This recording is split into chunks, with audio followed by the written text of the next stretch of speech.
ano ang mga factor na maaaring magpagalaw sa presyo nito ngayon, magpataas sa presyo nito ngayon?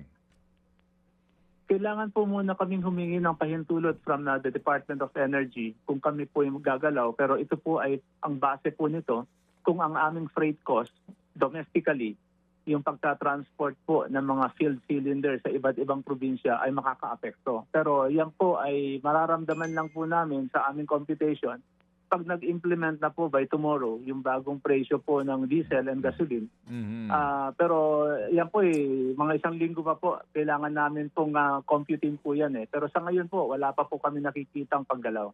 Oo, dapat Pero doon po sa usapin po ng pagkaubos agad ng stock para po doon sa mga anticipating na baka lumubha itong problema, hindi maiiwasan po yan na meron pong sabihin na po na, hindi naman hoarding, pero pag marami po ang nag-anticipate po na baka magkaroon ng problema sa supply, kahit na pa isa-isang tangke lang po sa bawat bahay niyan, di ho ba? Paano po kaya yon? Ano ang effect nun? May direktiba na po sa amin ng Department of Energy after the 2 meetings na nangyari. Kami po mismo on the ground ay hindi natin pinapayagan yung biglang surge ng pagbili.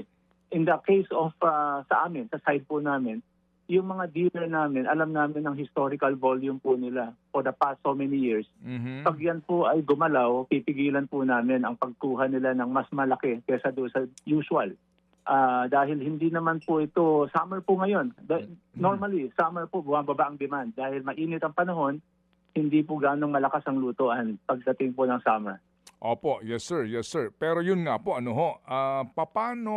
paano makakasiguro ang DOE na hindi po nagkakaroon ngayon ng surge para po doon sa mga may karinderya, sa mga hotels na kinakailangan ng LPG na maniguro na mag-stock po na mas ng kumbaga ng at least for a month's use, ganun.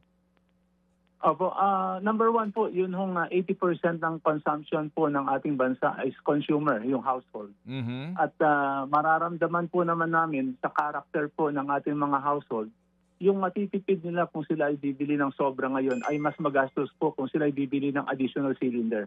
Kaya po nakikita namin na wala pong magiging sitwasyon ng pagbili ng sobra sa kanilang pangangailangan. Opo, siya nawa. So, Sir Arnel, as we speak now, ilang araw ang ating LPG stockpile na lang?